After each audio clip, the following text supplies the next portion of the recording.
Bonjour et bienvenue à ce webinaire, ce 23e webinaire Deltamu qui va parler un petit peu de la gestion des instruments de mesure. Donc, je vais présenter ce webinaire en association avec Reynald Giraud. Bonjour à tous. Voilà. Et on va essayer de vous donner une idée des axes qu'il faut aborder pour gérer efficacement son parc d'instruments de mesure. Alors déjà, une petite introduction sur qui nous sommes. Deltamu. Donc on est une société de services en logiciel et métrologie, service en métrologie. Notre objectif et notre objectif, c'est vraiment de promouvoir la métrologie. On reste persuadé que l'interprétation des résultats de mesure, l'utilisation de la mesure est un élément essentiel dans l'industrie et vraiment sous-exploité. Ne pas comprendre ce que c'est qu'un résultat de mesure fait qu'on y va un petit peu en surqualité. L'objectif de Deltamu, c'est de promouvoir la connaissance autour de la métrologie pour que ça devienne un facteur de, on va dire, de productivité, comprendre et anticiper des problématiques liées à la mesure et donc anticiper des problèmes de maintenance ou des problèmes de déclaration de non-conformité quand je suis pile poil sur la limite. Ça, c'est des éléments dans lesquels la métrologie peut vraiment avoir une plus-value. Et on est vraiment persuadé de ça chez Deltamu. Alors, pour défendre cette approche de la métrologie, on intervient à différents endroits pour cela. Alors déjà, au niveau de l'ISO 10012, on intervient en tant que pilote de la refonte de cette norme. Alors l'ISO 10012, c'est une norme concernant le management du système de la mesure. Donc on essaye de développer cette notion, prendre en compte votre mesure dès le début. On participe bien sûr à des conférences, on est présent aussi, mais on verra ça plus tard, au Congrès international de métrologie, par exemple, et on est aussi présent au niveau éducatif. On intervient dans la création de formations ou dans l'animation de formations au niveau des différentes écoles et DUT. Alors, on essaye aussi de prêcher ça via les webinaires, le webinaire actuel, par exemple. Et bien sûr, ces webinaires sont disponibles sur notre plateforme. Donc, n'hésitez pas à aller sur notre plateforme au niveau ressources. Là, vous trouverez les différentes ressources, les choses qu'on souhaiterait partager sur qu'est-ce que c'est que la métrologie et comment la métrologie peut agir pour améliorer l'interprétation des résultats et servir à l'optimisation à la compétitivité de l'entreprise. Alors Deltamu, c'est aussi bien sûr une histoire et une équipe. Donc voilà les intervenants, un petit trombinoscope pour savoir quels sont les hommes et les femmes derrière toute cette histoire. Alors pour défendre cette notion-là, on intervient dans différents domaines, que ce soit l'aéronautique, la chimie, le transport, etc. Le principe de la mesure, les problématiques autour de la mesure sont un petit peu toujours les mêmes. Il faut les adapter au secteur, les adapter aux problématiques. Nous, notre force, c'est d'être capable de modéliser la problématique à l'échelle métrologie et en faire ressortir de l'information pour les différents secteurs que j'ai présentés ici. Alors, pour faire ça, on a grosso modo 5 pôles de compétences pour aider les industriels, les accompagner au niveau de la connaissance, l'interprétation de la mesure et la métrologie. Alors, un pôle de compétences, bien sûr, c'est notre logiciel Optimu, qui va au-delà d'une simple gestion des moyens de mesure, mais qui permet d'utiliser tous ces résultats pour améliorer les connaissances de la mesure et utiliser réellement ces résultats-là pour faire des interprétations pertinentes. On verra comment un peu plus tard. L'autre pôle de compétences, c'est les formations. Donc, on est formateur dans des domaines qui tournent autour de la métrologie, que ce soit de la métrologie de base, que ce soit des incertitudes de mesure ou que ce soit de la statistique associée à la métrologie. on est référencé Calliope par rapport à ces domaines de formation. Et dernier pôle de compétences, on intervient dans le conseil et le service autour de la métrologie pour accompagner les entreprises sur, encore une fois, différents thèmes de la métrologie, que ce soit un calcul d'incertitude sur une problématique ponctuelle. Par exemple, cet été, j'ai calculé des incertitudes sur un radar autoroutier. Voilà, il devait être homologué, donc avoir des incertitudes faites dans les règles de l'art pour s'assurer que le radar avait une incertitude acceptable. Donc voilà, on intervient sur ces thèmes-là. On intervient pour aider les industriels à choisir ces périodicités d'étalonnage. Excusez-moi. Et tout ce qui tourne autour de la métrologie. Donc voilà un petit peu une présentation de nos pôles de compétences, de nos entreprises, avant de rentrer dans le vif du sujet. Alors, le vif du sujet, c'est comment gérer son parc, quels sont les bons réflexes à avoir dans la gestion de son parc d'instruments. Alors, petite introduction, la notion de métrologie, on le dit assez souvent, la métrologie, c'est la science de la mesure, et donc ce n'est pas la science de la gestion des appareils de mesure. Donc, avant de rentrer dans cet élément de gestion de parc des instruments de mesure, je voulais rappeler que le centre d'intérêt de la mesure dans une entreprise, ce ne sont pas les équipements ne sont qu'un élément. Le centre d'intérêt, c'est vraiment le mesurand. Qu'est-ce que je veux mesurer? L'objectif de l'entreprise, c'est d'avoir des résultats de mesure sur lesquels on peut s'appuyer pour prendre des décisions. L'ISO 9001, elle dit assurer des résultats valides et fiables. OK? Donc, ce qui intéresse l'entreprise, c'est le processus de mesure dans son ensemble, depuis la conception, l'imagination, la réalisation de la mesure et l'interprétation de cette mesure-là. La métrologie, c'est toute cette chaîne-là. Bien sûr, la gestion du parc d'instruments de mesure, c'est une des étapes qui est bien évidemment importante. Donc là, nous, on va se concentrer sur cette partie gestion d'un parc d'instruments de mesure, mais gardez en tête que ce n'est pas la seule chose à faire au niveau de la métrologie dans l'entreprise. Alors, pour parler de cette gestion de parc d'instruments de mesure, j'ai découpé le webinaire en plusieurs parties. Quelles sont les étapes à faire et quels sont les points importants à imaginer dans la gestion de parc des instruments de mesure. La première étape, on va dire, c'est la définition du périmètre, sur quoi je vais travailler au niveau de ma gestion de parc. Ensuite, une fois que j'ai défini mon périmètre, mes équipements, quelles sont les choses que je dois mettre en place sur mes équipements, de quoi je dois m'assurer. Ensuite, on a travaillé sur les équipements. Je vous rappelle que ce qui intéresse l'entreprise, ce n'est pas uniquement l'équipement, c'est le processus de mesure. Donc, s'assurer en permanence que tout va bien. Donc, on parlera un petit peu sur la notion de surveillance. Et une fois que j'ai mis tout ça en place, l'idée, c'est de s'assurer que ça tourne, que ça roule bien. Donc, avoir des indicateurs qui garantissent que tout ce que j'ai mis en place, ça tient la route et j'arrive à quelque chose de positif par rapport à ça. Donc, voilà en gros le schéma des choses qu'on va voir pendant cette petite heure de webinaire. Alors, le premier élément, donc, je vous ai dit, sur lequel il faut travailler, c'est la notion de périmètre. Bien définir, premièrement, le périmètre dans lequel on va agir. Dans certaines entreprises, certains équipements vont être alloués au service métrologique qui va gérer le parc, mais certains équipements vraiment spécifiques vont être dédiés à un service et lui va s'occuper parce que c'est critique, parce que c'est historique de l'entreprise. Donc, il faut être capable d'identifier mon périmètre.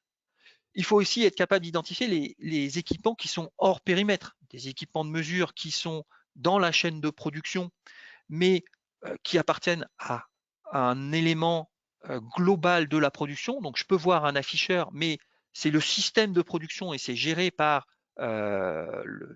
l'automate de cette chaîne de production et ça ne rentre pas forcément dans le giron de la métrologie, c'est de la maintenance, c'est géré à l'extérieur. Donc, il faut vraiment être capable de définir le périmètre de son activité. Une fois que j'ai défini mon périmètre d'activité, il faut que j'identifie un à un chacun de mes équipements. Alors, attention, identification unique. Quand je vais faire des mesures avec un équipement et que je veux avoir la traçabilité de ce que j'ai effectué, quel équipement m'a donné ce résultat de mesure, il faut que je sois capable de remonter à ce résultat de mesure. Donc, il faut absolument garantir une identification unique de l'équipement. Et si l'équipement il tombe en panne, il est cassé et que je le change par un équipement équivalent, le nouvel équipement, même s'il fait la même chose, il faudra une identification unique différente. L'objectif, encore une fois, étant de revenir sur un résultat que j'ai eu et de vraiment identifier quel est l'équipement qui qui est à l'origine de ce résultat de mesure. Alors, l'identification unique, c'est une chose essentielle, ça ne suffit pas. Il faut savoir où se situent mes équipements pour pouvoir les gérer, donc avoir une notion de localisation. Et tous les équipements ne sont pas forcément opérationnels, donc il faut déjà faire un premier tri de quels sont les équipements qui sont en stock, en prison à la métrologie, quels sont les équipements qui sont en spare, qui sont en sommeil, mais qui doivent être rapidement opérationnels parce que si j'ai un souci, je sais que c'est là que je vais piocher mes ressources. Et quels sont les équipements que j'ai utilisés un jour, mais que voilà, ils sont en panne ou je n'ai plus de production par rapport à ça. Ces équipements-là, il faut que je sois capable de quand même garder la traçabilité de leur existence. Encore une fois, si j'ai besoin de revenir sur un équipement qui a existé, qui n'existe plus, pour une étude de non-conformité ou des problématiques, il faut que je sois quand même capable de revenir sur tout ce qui a été fait sur cet équipement, même si cet équipement, depuis, a été mis au rebut. Donc voilà, donc déjà, bien faire un périmètre et identifier mes équipements de manière assez fine. Une fois que j'ai identifié mes équipements, là, il faut encore pousser le périmètre en essayant de savoir à quoi servent ces différents équipements. Je ne peux pas avoir la même stratégie sur un équipement qui est impliqué dans un processus très critique pour l'entreprise et un équipement qui sert de simple indicateur, un pied à coulisses dans la poche d'un opérateur, de simple indicateur ponctuel dans mon entreprise. Donc, pour gérer mon parc d'instruments, il faut que j'ai une idée du processus dans lequel l'équipement est embarqué, dans lequel l'équipement est utilisé. Ça permettrait de définir une certaine hiérarchie. Donc, vous l'avez bien compris, identifier ces équipements au sens large, ça c'est la première chose à faire au niveau de la notion du périmètre. Donc là, un petit exemple sur ce que permet rapidement Optimu par rapport à ça. J'identifie l'équipement, tout ce qu'il est capable de faire, sa plage de variation, etc. J'identifie l'endroit où il se trouve, qui s'en occupe et son identification unique. Et j'ai une idée de dans quel état il se trouve. Est-ce qu'il est en utilisation, en sommeil, etc. Donc, c'est important d'avoir ces informations-là pour pouvoir commencer à gérer son parc. Ensuite, le deuxième, l'élément suivant que je voulais voir, donc là, on a vu le périmètre. Une fois que mon périmètre est défini, ben, il va falloir que je travaille de manière unitaire sur mes équipements. Quelles sont les informations que je dois récupérer sur mon équipement? Alors, j'ai d'abord parlé de la notion de performance de l'équipement. Bah oui, ou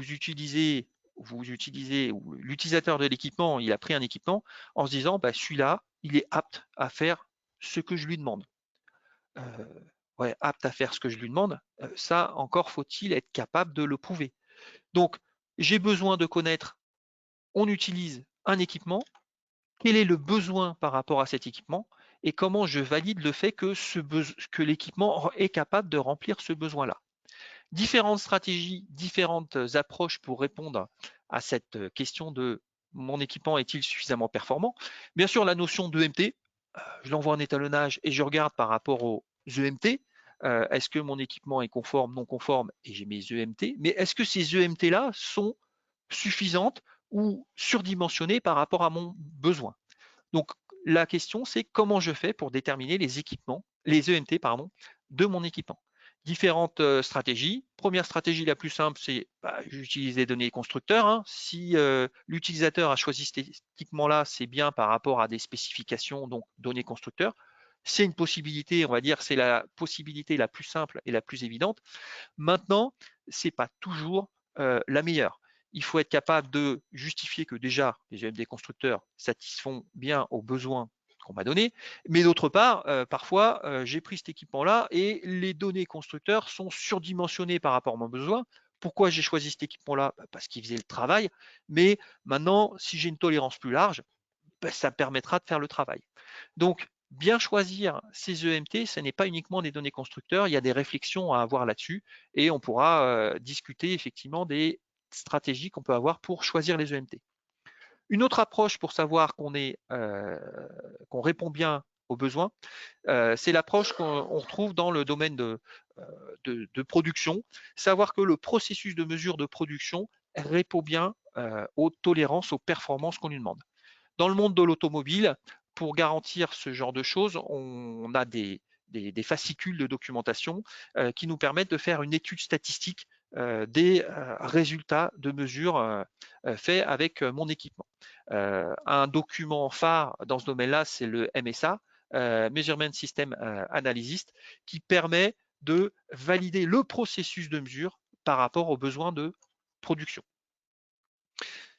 Une autre approche, c'est de travailler directement sur la notion d'incertitude de mesure. OK, j'ai un besoin, quelles sont les performances de mon équipement, ou plus exactement, quelles sont les performances de mon processus de mesure? Les performances du processus de mesure sont définies par la notion d'incertitude de mesure. Et cette incertitude de mesure, je vais travailler dessus pour quantifier ce que j'appelais la performance, et cette performance, la comparer avec mon besoin, mes tolérances. Et donc, je vais être capable de déterminer, étant donné mon processus de mesure, voilà la tolérance minimum que je suis capable de vérifier. Si tu vas en dessous, l'équipement est une tolérance plus faible, l'équipement ne sera pas forcément adapté. Donc, pour ces différentes approches, je vais laisser la main à Rénal pour vous présenter comment ces approches-là peuvent s'introduire dans le logiciel Optimus. Rénal, je te laisse la main. Tu peux la prendre. Très bien. Bonjour à tous. Alors, normalement, je devrais pouvoir partager mon écran bientôt.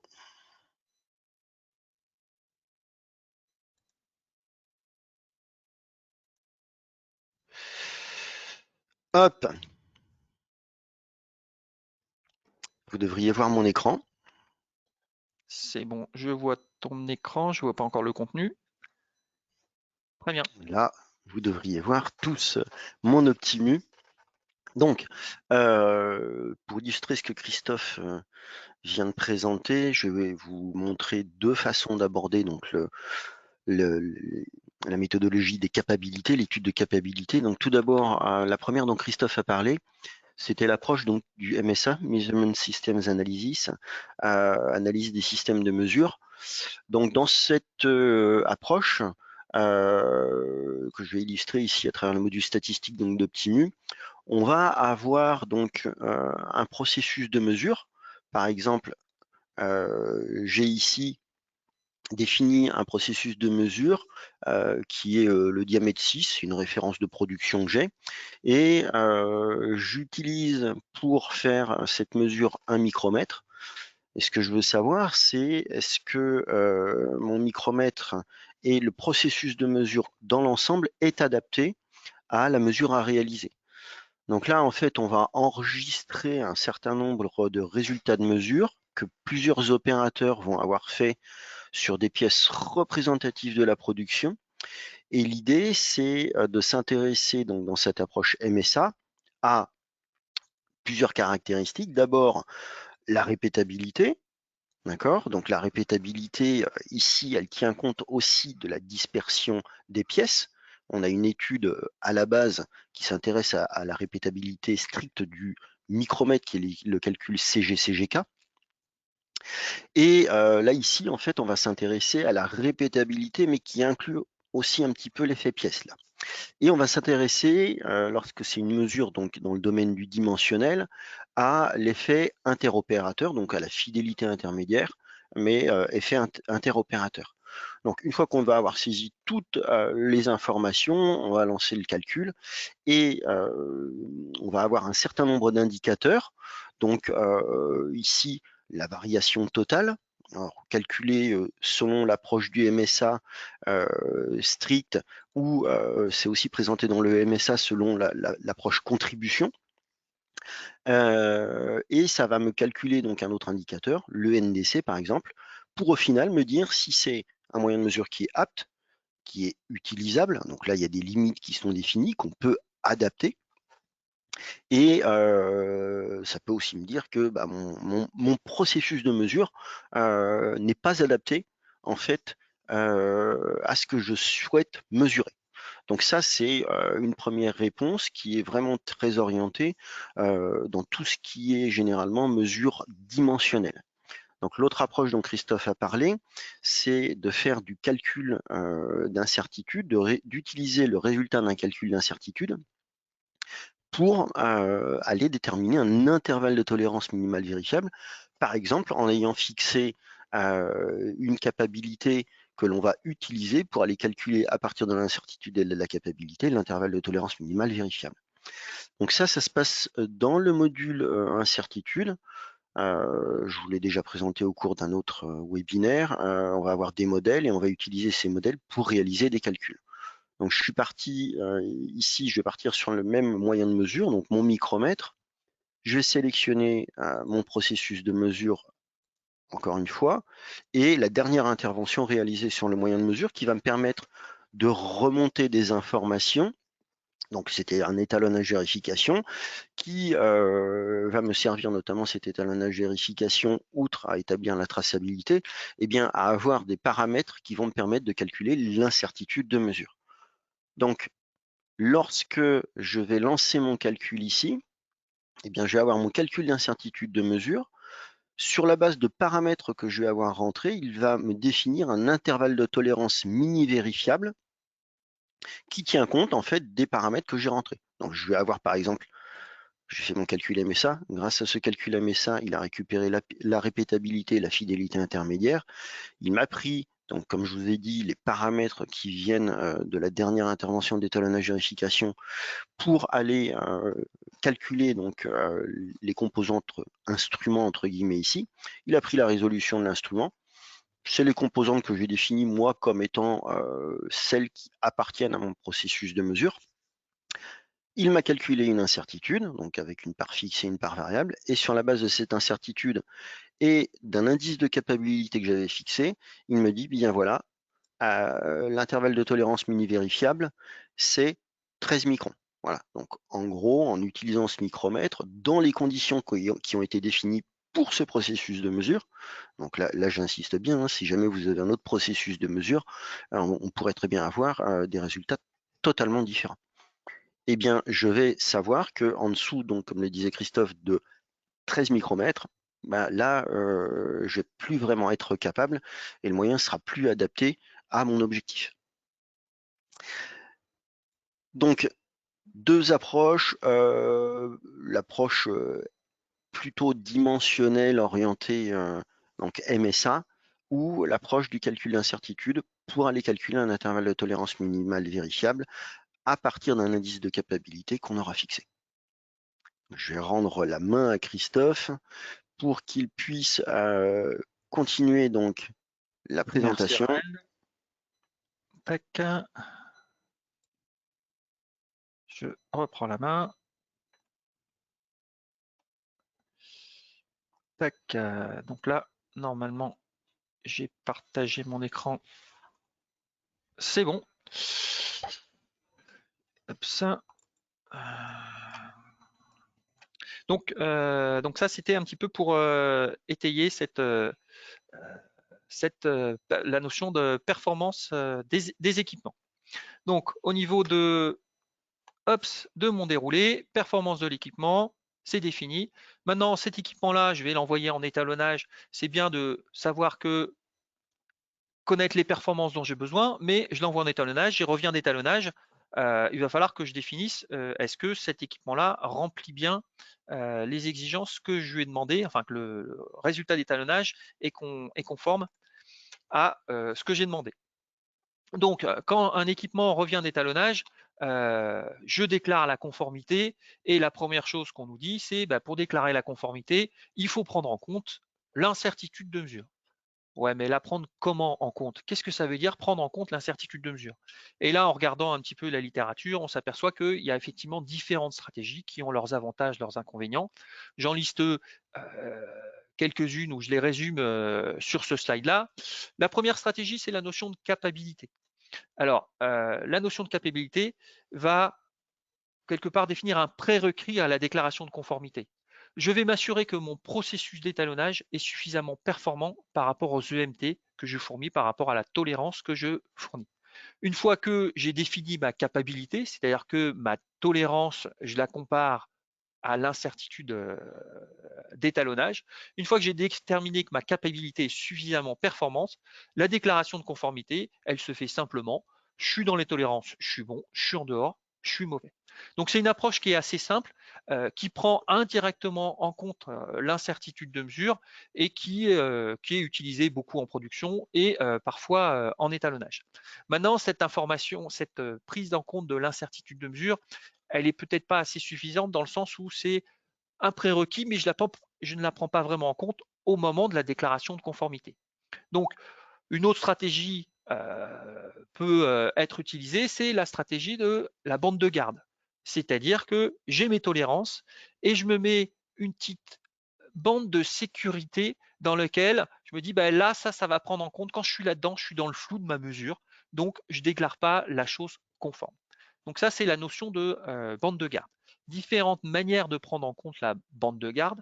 Une première manière qui est présentée notamment dans la 14253-1, c'est de dire je connais mon incertitude de mesure, je connais ma tolérance. Ce que je vais faire pour être sûr de ne pas avoir de problème, c'est de retirer mon incertitude de mes tolérances et de redéfinir un intervalle d'acceptation.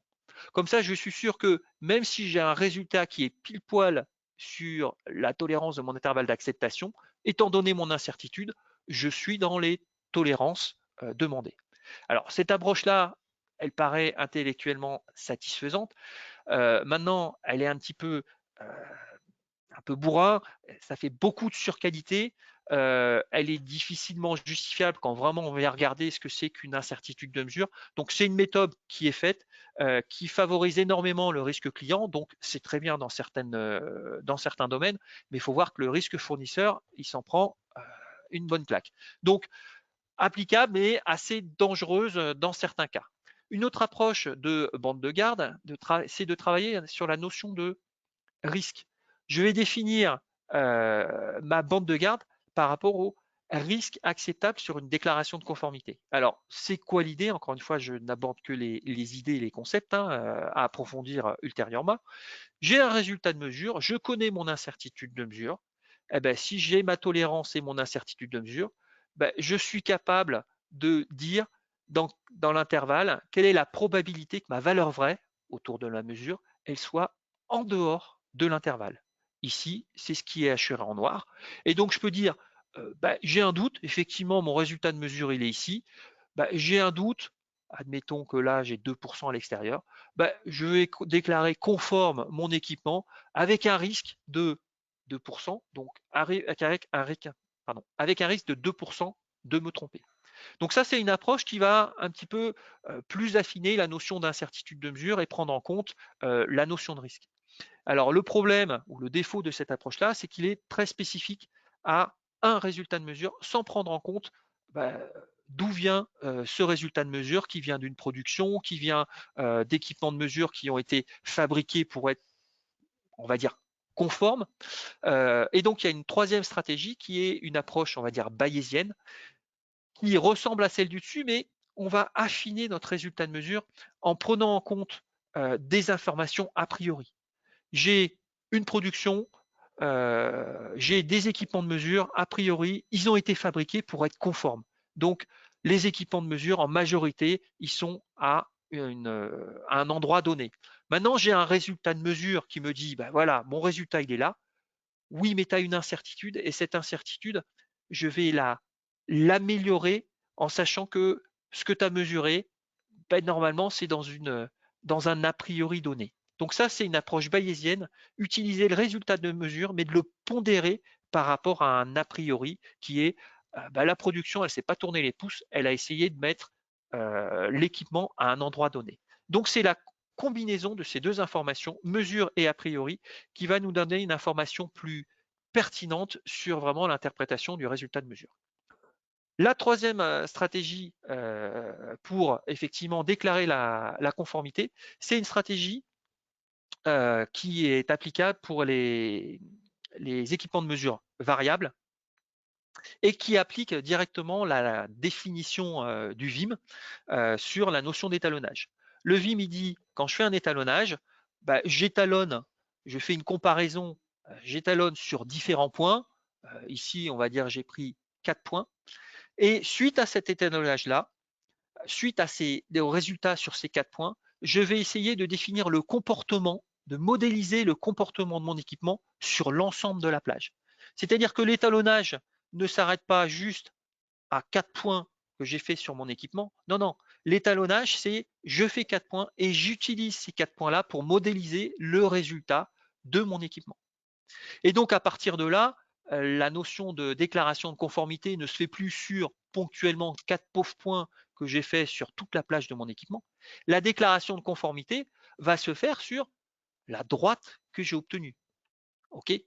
Et donc, comment déclarer la conformité d'une droite? Ben, c'est toute la notion de signature du processus d'étalonnage. Cette droite-là, elle est imparfaite à cause de l'équipement, bien évidemment, mais elle est aussi imparfaite, ou je ne la connais pas parfaitement, à cause du laboratoire d'étalonnage, à cause de mes mesures d'étalonnage qui ne sont pas parfaites. J'ai une incertitude d'étalonnage. Donc même si l'équipement était parfait, le laboratoire me donnerait, en fonction des résultats d'étalonnage, des droites qui ne sont pas parfaitement celles que j'attends. L'idée de la signature d'étalonnage, ben, c'est de voir quels sont les résultats que peut donner un laboratoire sur un équipement parfait et de voir le résultat de mon équipement par rapport à ce nuage de points. Donc ici, dans mon graphique, rapidement, les points bleus, c'est des points des points de résultats d'étalonnage sur un équipement parfait que pourrait donner un laboratoire du fait de l'incertitude de mesure. Et le point rouge, c'est le point donné par mon appareil. Ben, mon appareil, il est dans le nuage des points potentiellement obtenus par un équipement parfait. Donc, mon appareil, on va dire qu'il est conforme, qu'il n'y a pas d'ajustage à faire. Donc ça, c'est une approche signature d'étalonnage. Donc, encore une fois, là, je vais donner la main à Rénal pour qu'il vous présente effectivement dans ces différentes stratégies, ben, qu'est-ce qu'on peut faire sous Optimus.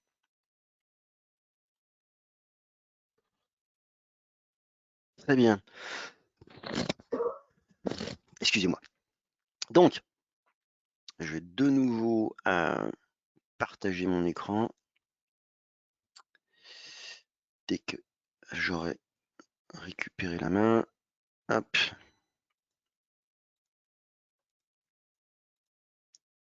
C'est parti. Donc, vous devriez de nouveau voir mon écran. Donc, là, l'idée, c'est de s'intéresser à l'étalonnage vérification et donc à comment utiliser l'incertitude dans la déclaration de conformité suite à l'étalonnage d'un moyen de mesure. Donc, on va voir le module étalonnage. Je vais lancer un étalonnage, donc je reprends encore le micromètre de tout à l'heure. Je vais lancer mon étalonnage, j'ai mes différentes cales. Je vais pouvoir aller saisir mes valeurs mesurées. Donc, on met des valeurs.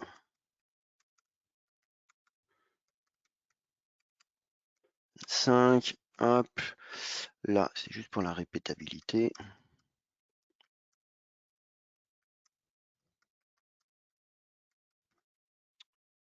Hop. Et là, pareil, je suis allé un peu fort avant.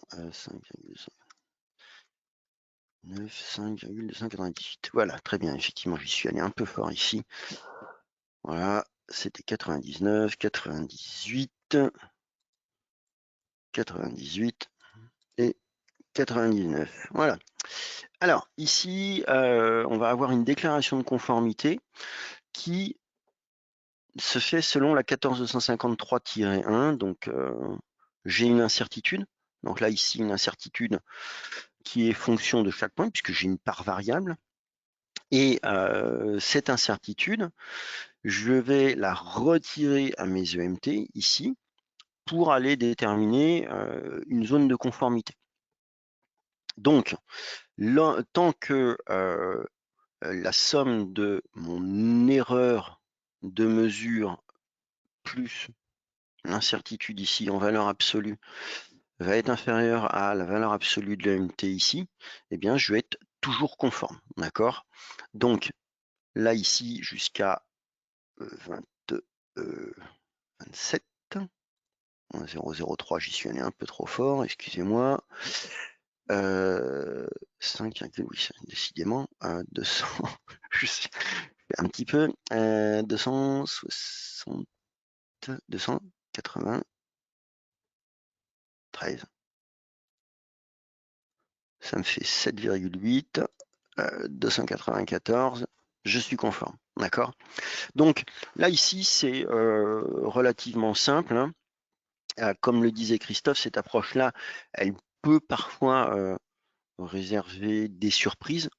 Vos incertitudes, notamment si vous faites de l'étalonnage en interne, eh bien, lorsque vous allez les calculer, parfois elles vont être d'un niveau assez important, ce qui signifie que la stratégie de dire j'ai des EMT, à ces EMT, je retire l'incertitude, eh bien, fait qu'on peut se retrouver avec une zone de conformité qui se résume à une peau de chagrin.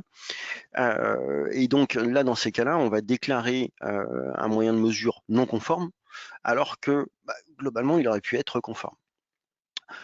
Il y a d'autres possibilités hein, qui sont proposées par les normes. On a la possibilité aussi, là, comme on est dans le domaine du dimensionnel, je vais vous réorienter vers le Lab GTA 18 qui cite la FDX 07022, donc fiabilité de la décision.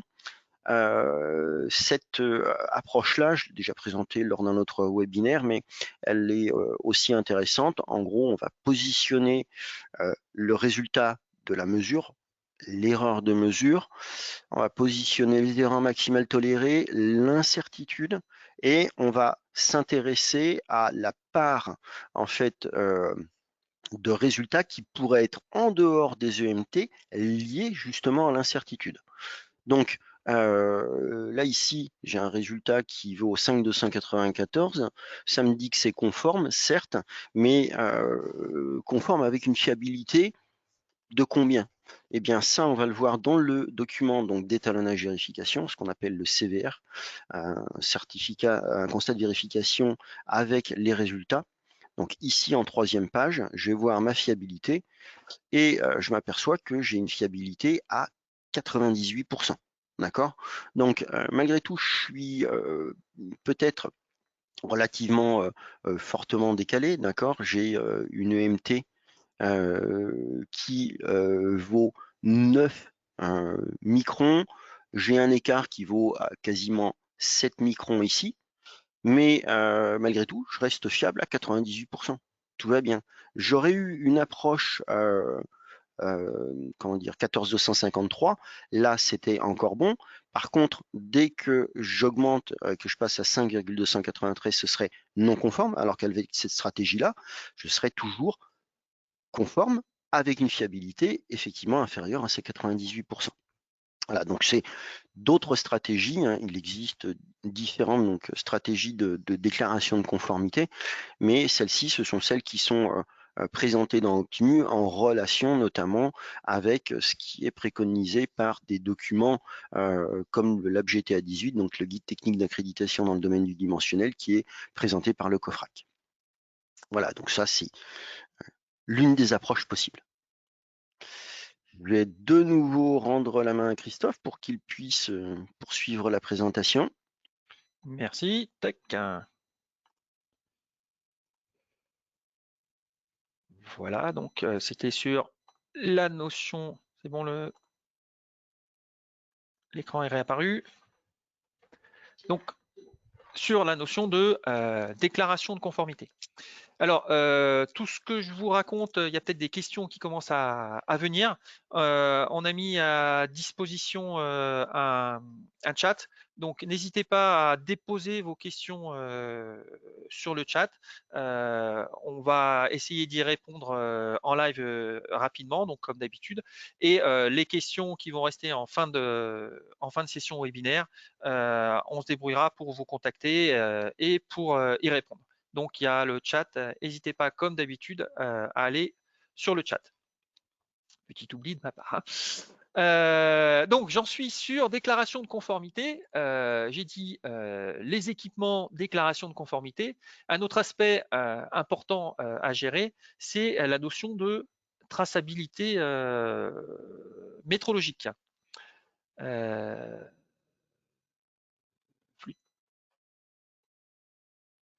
Excusez-moi. Voilà, pof, traçabilité métrologique. Alors ça, la traçabilité métrologique, on va dire en première approche, c'est, on va dire, assez simple, c'est le fameux logo COFRAC.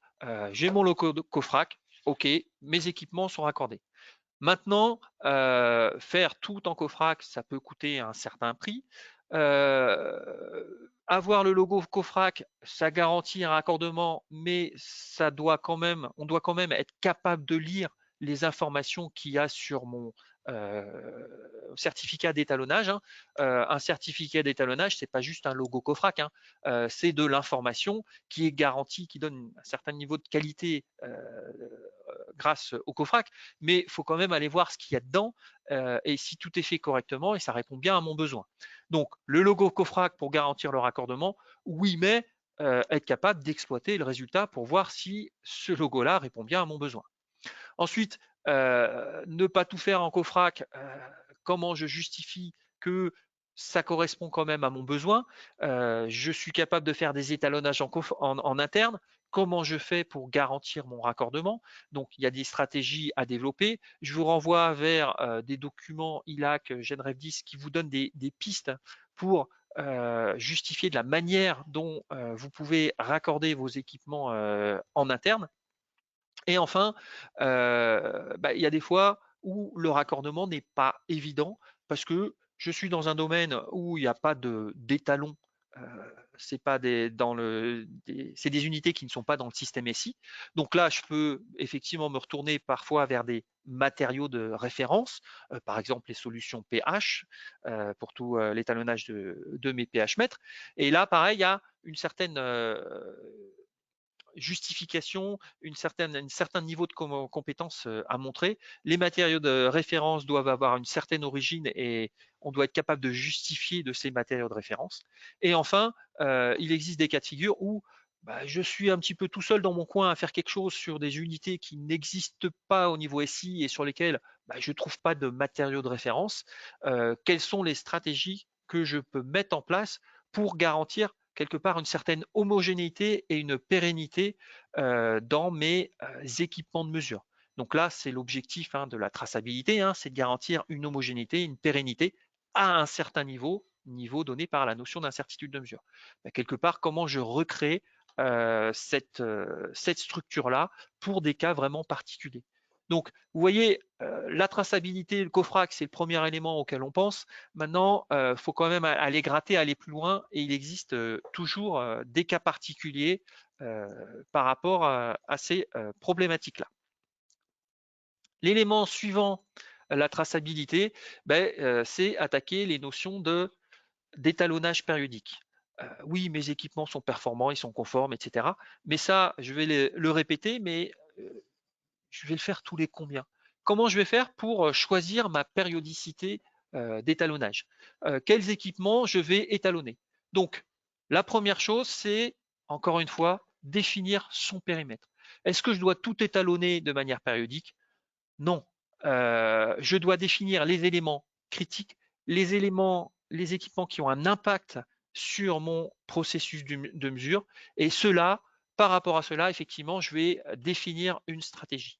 Donc déjà, avant de choisir ces périodicités d'étalonnage, redéfinir encore une fois le sous-périmètre, quels sont les équipements qui sont soumis à étalonnage périodique. Maintenant, étalonnage périodique, il y a une autre notion qui commence à rentrer, c'est la notion d'étalonnage conditionnel. Pourquoi? De manière factuelle, on s'aperçoit que souvent on envoie les équipements en étalonnage périodique, ils reviennent conformes la plupart du temps, et puis quand ils reviennent non conformes, qu'est-ce qui se passe? Une petite étude d'impact qui n'a pas vraiment d'impact sur mon produit, juste pour dire oui, il est non conforme, mais ça passe quand même. Moralité, on s'aperçoit avec un retour d'expérience que l'étalonnage périodique, souvent, c'est difficile de justifier son existence. Donc, on intervient, enfin, il y a une nouvelle approche qui intervient sur la notion d'étalonnage conditionnel. Ça veut dire quoi? L'objectif de la métrologie, c'est de s'assurer de la pertinence des processus de mesure, mais pas une fois tous les ans, tous les 2 ans, tous les 3 ans, tous les 5 ans. Une fois tous les ans, c'est déjà trop tard. C'est d'essayer de s'en assurer de manière quasi permanente. Donc, est apparue la notion d'étalonnage conditionnel. C'est-à-dire que je vais envoyer mes équipements en étalonnage. Certes, c'est important, hein, c'est une étape essentielle, le raccordement, etc. Je ne reviens pas dessus. C'est la notion périodique. La notion périodique, quelque part, on va la faire sauter. On va la faire sauter pour avoir quelque chose de mieux, qui est, on va mettre en place une surveillance qui est quelque chose qui va être plus récurrent, qui va être plus proche de l'utilisation de mon équipement dans le processus de mesure. Et cette surveillance va s'assurer que le processus de mesure, il est cohérent. Et quand ma surveillance, elle dit tiens, j'ai quelque chose de bizarre, j'ai pas le résultat attendu, à ce moment-là, effectivement, on va commencer à se dire ah, ça peut être un problème lié à l'appareil et on va l'envoyer en étalonnage. Donc c'est cette notion d'étalonnage conditionnel. Je mets une condition pour envoyer en étalonnage, à condition bien sûr de bien mettre en place ces surveillances et de bien les identifier. L'ILAC G24, l'ILAC c'est l'organisme qui réunit les équivalents COFRAC au niveau international. L'ILAC G24 aborde cette stratégie dans un document qui parle effectivement des périodicités d'étalonnage. Dans sa 4e méthode, elle vous dit dans le cas d'équipements qui sont complexes, vous pouvez utiliser une pièce de référence, un étalon de référence que vous passez régulièrement et envoyer en étalonnage complet votre équipement uniquement quand la surveillance, elle vous dit tiens, j'ai pas le résultat attendu. Alors cette notion-là, c'est pas juste une notion qui est une idée, hein. Ça existe déjà. L'exemple, le retour d'expérience que je prendrais, c'est une grande entreprise, Stellantis, donc constructeur automobile, qui a présenté sa stratégie d'étalonnage périodique, comment ils sont revenus de la notion d'étalonnage périodique pour introduire la notion d'étalonnage conditionnel. Donc c'est une présentation faite par David Lelon lors d'une conférence CFM. Et l'idée était claire, hein, c'est de passer du raccordement systématique au raccordement conditionnel. Donc ça, c'était le leitmotiv. Donc l'étalonnage périodique, intéressant, mais ne pas oublier la notion d'étalonnage conditionnel. Alors, l'étalonnage périodique, si je le mets en place, comment choisir mes périodicités? La première idée, c'est je fais marcher mon bon sens. Je vais l'étalonner en fonction de ce que je vois et je vais faire attention, enfin, ce que je connais de mon parc, et je vais faire attention à surtout être homogène, que les équipements qui font la même chose, ils ont la même périodicité. Donc, on va dire c'est ce que font actuellement un petit peu les gens, mais ils sont un petit peu perdus parce que sur la justification, sur l'homogénéité, il y a un gros flou. Donc vous avez le droit, hein, bien sûr, de faire marcher votre bon sens. Maintenant, il va falloir quand même être assez rigoureux sur la manière dont vous le mettez en place. C'est là que les fascicules de documentation, les normes, vont nous proposer des stratégies. L'avantage de ces stratégies, c'est qu'elles sont déjà pensées et qu'il faut les comprendre et les mettre en œuvre. Alors, différents documents, donc je vous ai déjà parlé de l'ILAC G24 qui propose des stratégies. Le problème du document, c'est que les stratégies qu'elle propose, elles sont très vagues. Vous pouvez faire ça, mais aucune application derrière pour vous montrer comment ça marche. Donc c'est du très vague. C'est ce que je reprocherais à ce document-là. Un autre document qui existe, c'est le RP1 de CSLI. Alors un très vieux document. Alors j'ai mis non applicable en face. C'est un document d'à peu près 200 pages qui est hyper complexe, mais c'est pas sa complexité qui me rebute, c'est plus l'aspect que je ne suis pas sûr qu'on parle vraiment d'étalonnage périodique dans ce document-là. Je pense qu'ils ont pris la notion de maintenance périodique qu'ils ont appliquée à la notion d'étalonnage périodique. Dans le monde de la maintenance, on n'est pas du tout sur les mêmes objectifs, les mêmes informations que dans l'étalonnage. Et donc, j'ai jamais vu personne appliquer le RP1. J'ai essayé de voir comment il pouvait être applicable et il demande des ressources et des connaissances qui sont au-delà de ce dont on a réellement besoin. Donc, il faut quand même rester sur quelque chose qui correspond à notre besoin. Et enfin, le dernier document qui vous propose des stratégies, c'est la FDX 07014. Avec, disons, ces trois documents, quelque part, j'ai listé ce qui existe au niveau normatif. Alors, vous pouvez trouver des conférences qui parlent de différentes stratégies, mais de documents qui sont vraiment revus par un groupe de réflexion, il n'y en a pas pléthore. Alors, la FDX 07014, c'est celle, bien sûr, que j'ai envie de vous dire, c'est la meilleure, forcément. Delta Mu s'est penché a participé à l'élaboration de cette norme et a même proposé deux stratégies qui sont issues de Delta Mu dans cette norme-là. Donc, rapidement, la norme propose trois stratégies. La stratégie de la méthode dite opérette, acronyme de optimisation des périodicités d'étalonnage. Avantage de cette méthode, c'est une méthode très qualitative. On définit les périodicités en fonction de critères qualitatifs.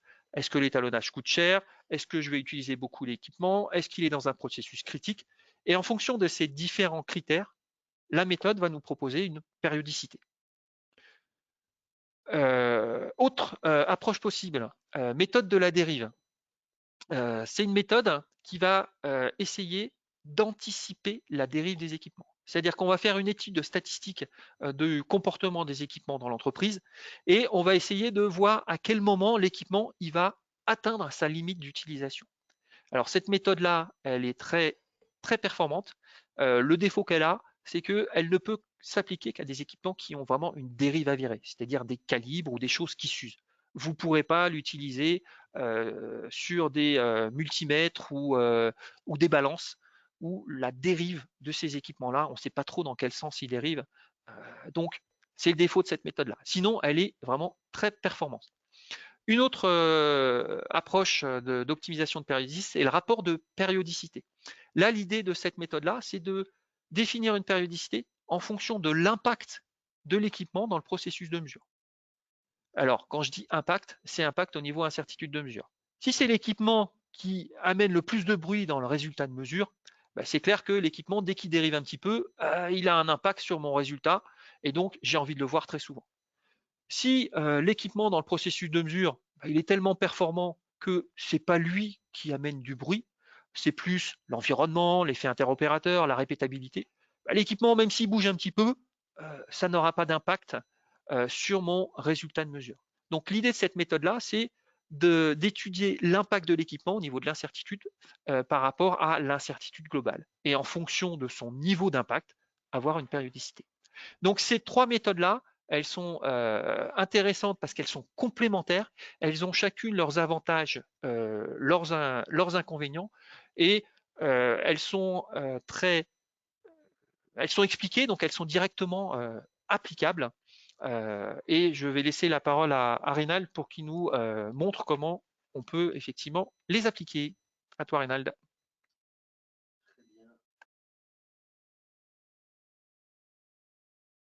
Je vais remettre mon micro, ma caméra et je vais vous présenter mon écran de nouveau. Voilà. Donc, là, comme le disait Christophe, on a différentes méthodes d'optimisation qui sont proposées dans plusieurs documents.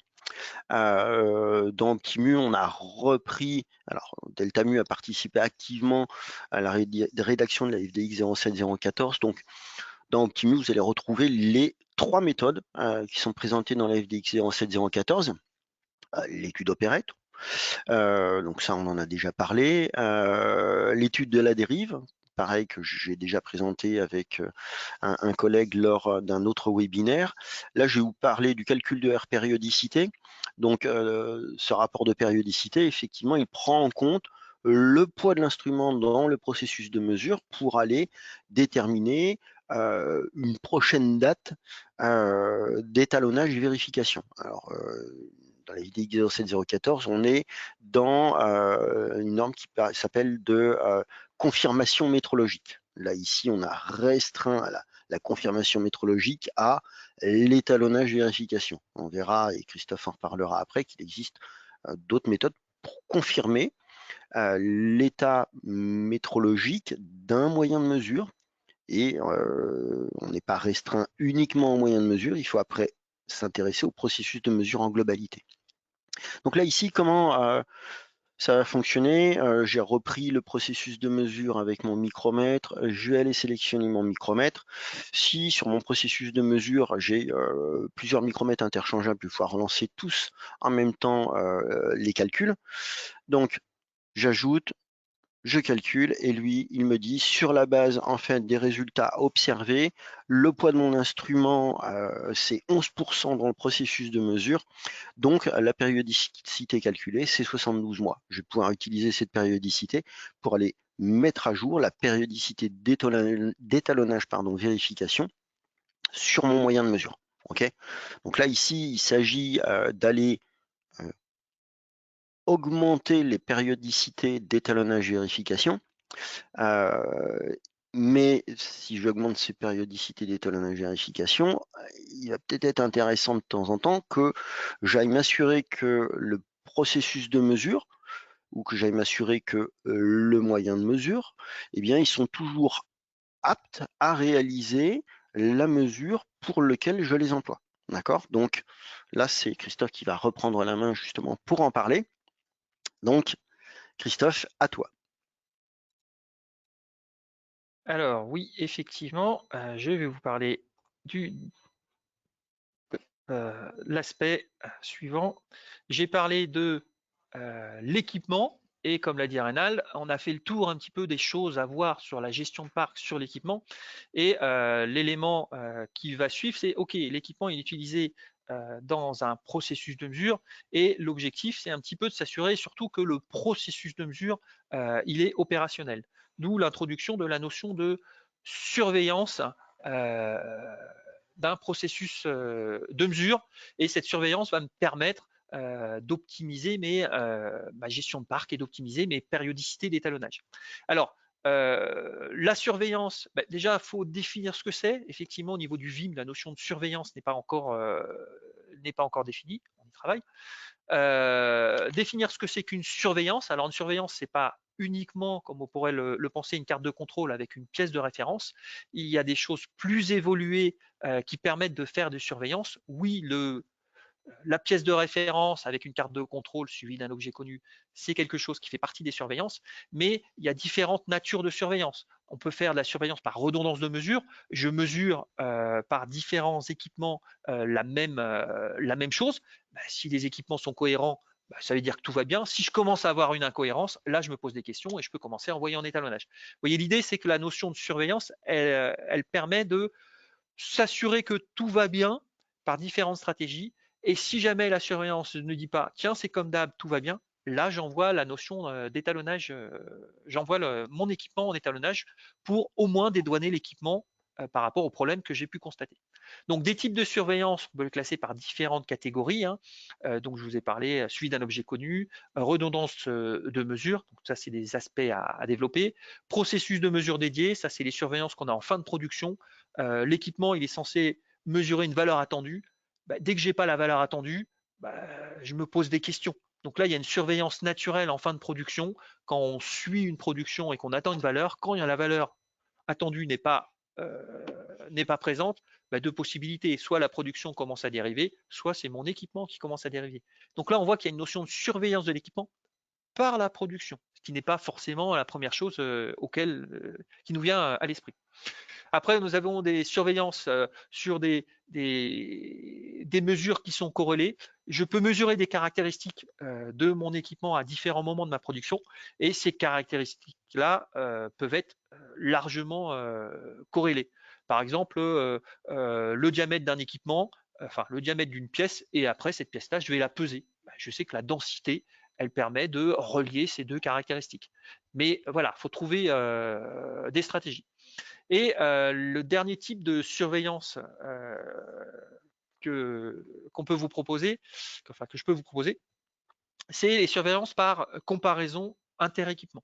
Au lieu d'envoyer mes équipements en étalonnage de manière périodique, ce que je peux faire, c'est faire circuler une pièce de référence entre différents équipements qui ont un périmètre bien défini d'utilisation, hein, qui sont interchangeables les uns avec les autres.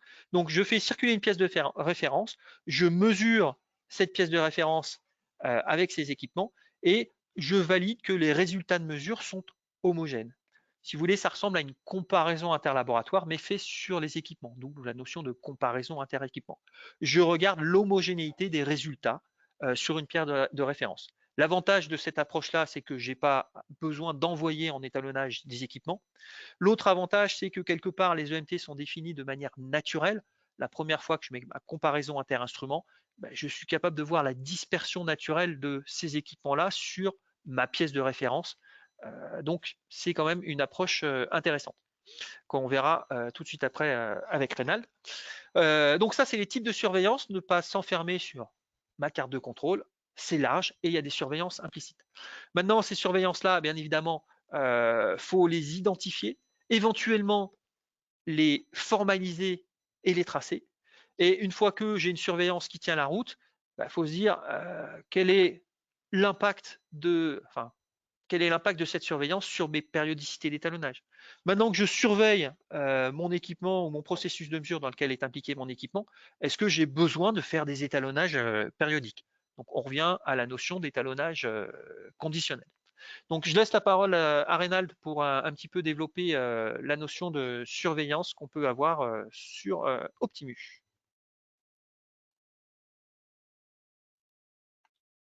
Eh bien, allez, je reprends la main.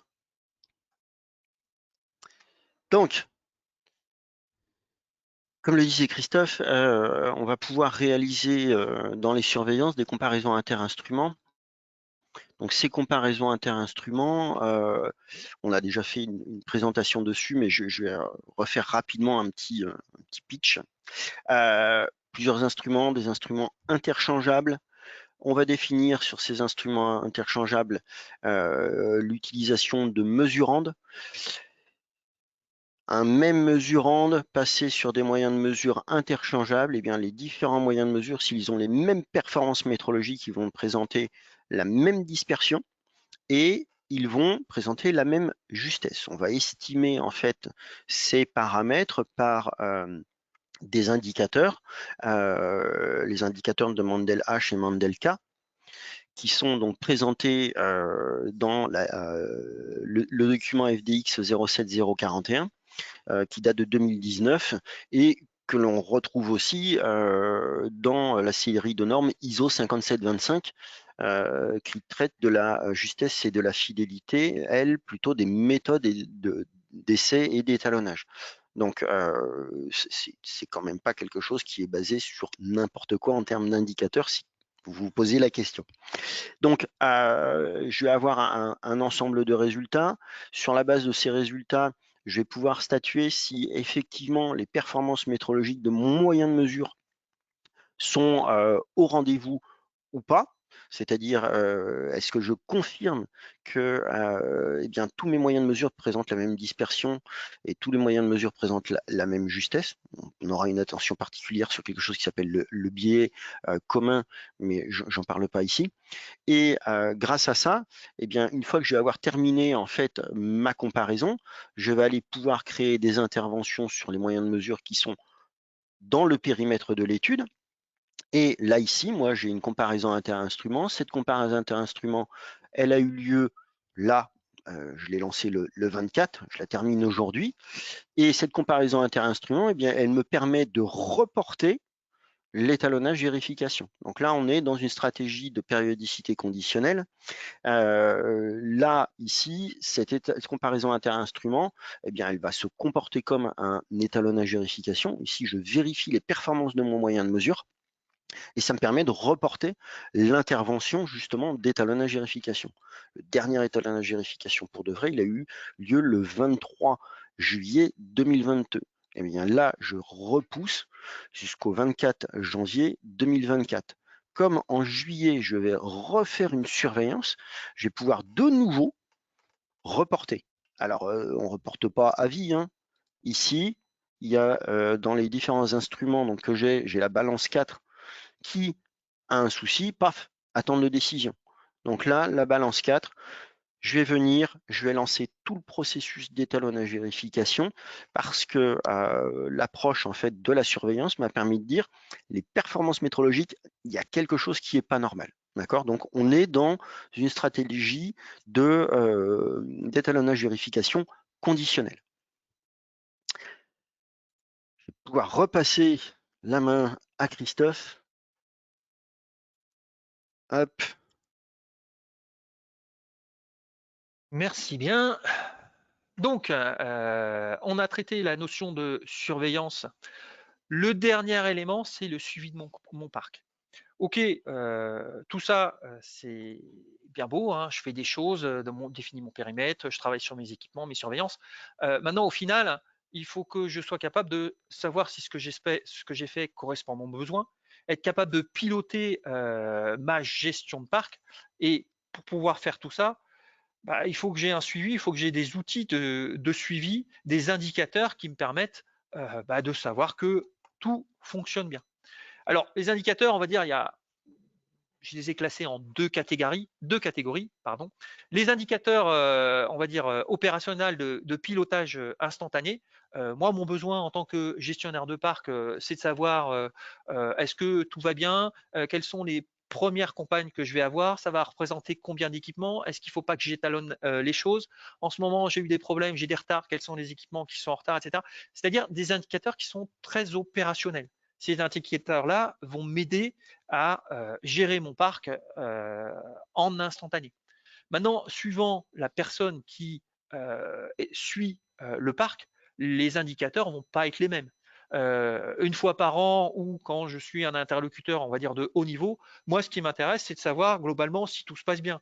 La prochaine campagne d'étalonnage, c'est pas ce qui m'intéresse, c'est de savoir en gros, est-ce que au niveau coût, c'est respecté. Au niveau du taux d'étalonnage de mon parc ou du nombre d'étalonnages, est-ce que je reste dans les clous? Est-ce que la satisfaction globale des utilisateurs par rapport au temps d'immobilisation, est-ce que, voilà, faire du pilotage de haut niveau. Donc, il est important, quand vous gérez votre parc, bah, d'identifier des indicateurs pour savoir si ce que vous faites, ça répond aux besoins. On revient à l'idée que bah, si je gère un parc d'équipements de mesure, ce n'est pas pour le plaisir de gérer un parc d'équipements de mesure, c'est pour répondre à un besoin métrologique et que la métrologie, c'est quelque chose qui est beaucoup plus large à l'entreprise. Je ne suis qu'un élément support de toute la métrologie, c'est-à-dire l'interprétation du résultat de mesure. Donc, il faut savoir comment je me place dans tout ça et est-ce que le service que je rends, il répond à des besoins de mon entreprise. Je laisse Reynald prendre la parole sur cet aspect-là, l'aspect indicateur. Très bien. Donc, ça va être relativement rapide sur cette partie. Donc, dans Optimus, vous allez retrouver un certain nombre d'indicateurs que vous allez pouvoir mettre, par exemple, sur votre page d'accueil. Donc, les indicateurs d'état du parc, comme Christophe en a parlé. Tout de suite, je vois ce qui est en service, ce qui va être, par exemple, parti en externe, etc. Je vais pouvoir utiliser donc tout un tas d'indicateurs. Donc, pour tous les utilisateurs d'Optimus, que vous soyez en Optimus en on-premise ou que vous soyez sur Optimus Service, vous allez avoir accès à peu près, donc dans la partie gestion des moyens de mesure, si on parle que de ça, vous avez accès à peu près à une quarantaine d'indicateurs publics qui vont vous permettre justement bien, de gérer au mieux votre activité instrument, entre guillemets. Donc, de savoir quelles sont les charges ici donc à venir, quels vont être les coûts des interventions, coûts prévisionnels des interventions. Alors c'est une base exemple, donc forcément ça fait pas beaucoup en termes de coûts. vous allez avoir donc tout un tas d'indicateurs de ce type-là, des indicateurs qui vont aussi pouvoir être les temps d'immobilisation, donc ce qui intéresse la qualité souvent c'est le taux de conformité, mais on va avoir là, comme je vous disais, les temps d'immobilisation des instruments qui vont être aussi indiqués. Donc toutes ces informations-là, vous allez pouvoir les avoir, faire un suivi global des résultats sur vos calibres, ce qu'on utilise notamment pour l'étude de la dérive. Donc une quarantaine d'indicateurs publics disponibles pour tous, que vous soyez sur e-service ou que vous soyez en on-premise. N'hésitez pas donc à contacter le support technique de Deltamu, dont je suis un représentant, si vous souhaitez que l'on vous mette à disposition ces indicateurs ou si vous ne savez pas comment les obtenir. Donc, pour la conclusion, je vais repasser la main à Christophe et je vous dis peut-être à bientôt pour un nouveau webinaire.